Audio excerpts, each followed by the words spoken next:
What happened with her, she went through conventional therapy. And after 9 months, it came back. And she just said, I can't do that again. So she did the steps in that radical remission. She didn't know she was doing those steps, but she did it. And now she's been in remission for several years. And this is what she said, is that the hardest thing for her to do is to change her mind, is to take her mind away from being a sick cancer patient and change her mind into to thinking that she's healthy, that she's able to fight off this disease. And let me stop using the word fight. She was able to work with this condition to learn that she needed to change. She was in corporate America. So she's a totally different person. And that's what I talk about. And that's what happened to me, is to have this identity shift. You have to change your identity from being a cancer patient to being a healthy person that is dealing with the problem that's disrupting their balance. And how can they rebalance their lives? That is the change in the mindset. And stop worrying about dying. Stop worrying about, is my hair going to fall out? Just say, wow, I have a condition that is disrupting my balance. And how can I rebalance my life, rebalance my soul, and rebalance my spirit? So that's what we're talking about here. All right. Hey, I think it's a time for a break, Rebel, with 30 minutes into this, and then we'll wrap this up when I come back. Okay. We are going to a quick break, so stay with us as we explore the Ageless Blueprint right here on W4HC Radio and Talk4 TV. An ancient secret with a modern twist for better health and vitality. Dr. Taylor will be right back. Taking care of your health shouldn't mean taking a handful of pills every day. At Taylor MD Formulations, they create doctor-developed supplements that combine the best natural ingredients so you get the results you need with fewer pills. Taylor MD Formulations is backed by science, designed for real life with real results. Less pills, better health, doctor approved. Shop now at TaylorMDFormulations.com and discover smarter supplements for smarter health. That's TaylorMDFormulations.com. We are back for more of Ageless Blueprint. Once again, let's join Dr. Taylor for more insights and research on the ancient secret to better health and a better life in modern times. Here's your host, Dr. Eldred Taylor. All right, we're back, and we're going to continue this because this is the other thing I want to tell you about human clinical trials and how you can create a research study to give you any outcome you want. When I talk about high dose IV vitamin C, I'm talking about starting at 50 grams. Now, what you take orally, this emergency stuff, that's 1 gram. And I'm talking about giving you 50 grams IV. Now, let me tell you the difference. Now, your body orally or through your gut can only absorb a certain amount of vitamin C at one time. You only absorb about 20 to 25%. And that's if your gut works well, which most people's gut doesn't work well. So you can only absorb about 25 to 30% of that at one time. And if you take more, like say, I'm going to take 5,000 milligrams or 5 grams, then actually the percentage that you absorb goes down, and that's why you end up getting diarrhea if you take too much vitamin C, because your body can't absorb it. It just gets rid of it. So I'm talking about giving 50 grams, 75 grams, up to 100 grams of vitamin C IV. Now, and it doesn't harm you. Now, sometimes at these higher doses, patients get a little nausea. They can feel a little achy because it's actually detoxifying them. And some of the studies, what they do is that they'll try and disprove this by using lower doses, using 5 grams IV or using oral vitamin C. Then they'll say it doesn't work. And they know, that's what I'm telling you, they tell you what they want you to know. They know that they're designing that study for it to fail because they want to prove a certain outcome to say that this doesn't work. And so keep using my chemotherapy and radiation and don't even think about doing this. So I want you to understand how studies can get manipulated. And that's why I don't worry about a new study. If you just go and research on just what vitamin C does, it's clear what it does and what it can do for you. So clinical evidence, these are just some highlights, and this will be in that document. And I really made that document for doctors to understand. And let me tell you, sometimes doctors are harder to get them to understand something because it's harder to unlearn than it is to learn. So patients who have a blank slate, they can look at this and say, hey, I totally understand it.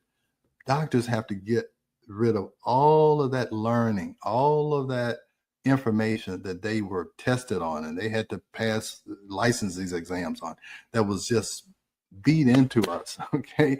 You have to forget all of that and open up your mind to what is really going on. So ovarian cancer, patients receiving IV vitamin C alongside these chemotherapy drugs significantly improved well-being scores, reduced fatigue, nausea, and pain, no interference with chemotherapy efficacy. And that's what the oncologist and the pharmacist told her, say, oh, it's going to mess up our treatment. No, it enhances the treatment. So it's consistent safety record across all clinical trials with no evidence of interference with conventional treatment when properly administered. A 2024 phase 2 trial combining which is vitamin C, ascorbate with standard chemotherapy, showed improved overall survival compared to chemo alone. Well-tolerated combination therapy, potential to overcome treatment resistance. So because most of the time what happens is you keep giving the same drug, chemotherapy, these cancer cells get smart and they learn how to survive through that toxic onslaught that comes from the chemotherapy.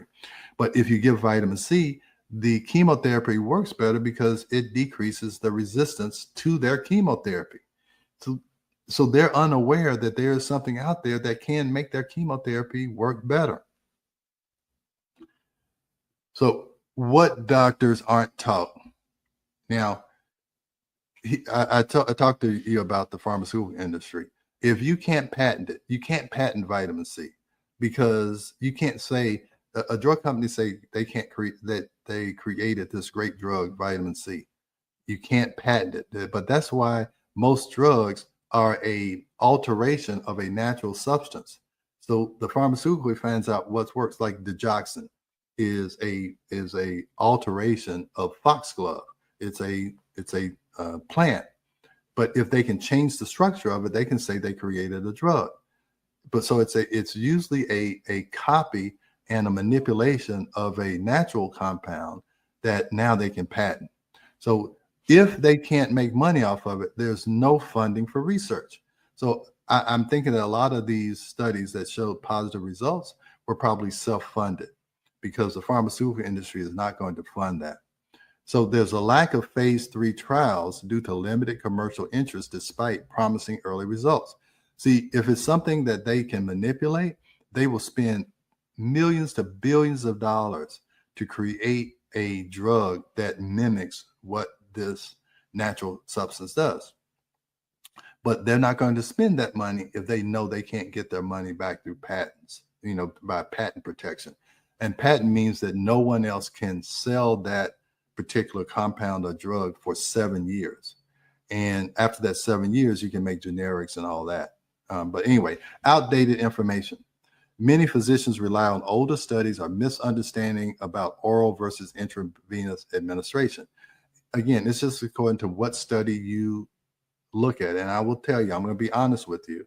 Most docs are taught by the pharmaceutical rep. That's who taught me through my residency, is that the pharmaceutical rep gave me books. It gave me textbooks. It took me out to dinner so that they would catch me early. And I had to break free of that.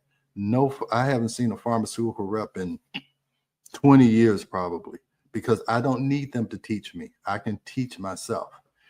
Fear-based medicine. I will tell you that doctors are some of the scariest people I've ever met in my life. And I understand why, because you get threatened with malpractice, people call you a quack. And let me tell you why they're so scared. The standard of care in medicine is what are most reasonable physicians doing in your area. That's the standard of care. It's the standard of care is what is what is most scientific evidence telling you you should do or you should provide as a treatment for the patient? You would think that would be the standard of care, is what is scientifically reasonable for us to administer to patients, but it's not.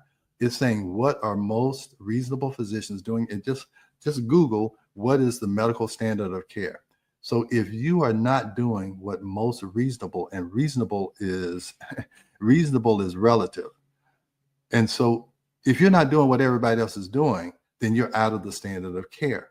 That's why doctors are so afraid to do anything that they have not been taught that's called the official standard of care, or what are people doing in their area. And so that's where the fear comes from. So when I start talking about something that they haven't heard of or they weren't taught 30 years ago, and that see one, do one, teach one thing, then they're scared. And fear is the opposite of love. Okay?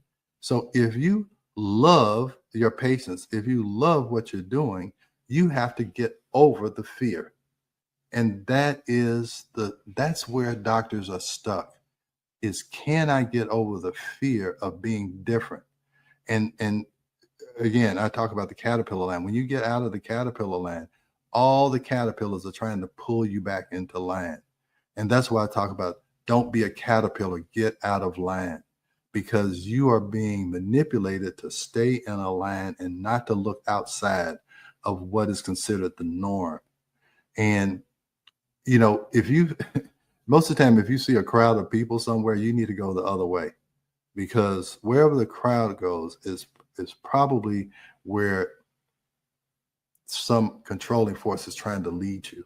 So you have to establish your own path. And that's kind of the journey that I'm on right now. So anyway, let me keep moving. All right. So this is my promise to my sister and to every woman who needs support, is that, you know, I offer vitamin C in my office. But to be honest with you, my office, I can't treat every woman. Okay. But what can I do? I can give you the information that you can go out and either find someone to do this for you. You can either try and convince your doctor to do it. But I want to provide support for these women, because I said, if I couldn't save my sister, I'm going to try and save anybody else who's willing to look at this information and to take control of their lives. So this is some future vision that I have, because a lot of times we don't do these therapies because the insurance is not going to pay for it.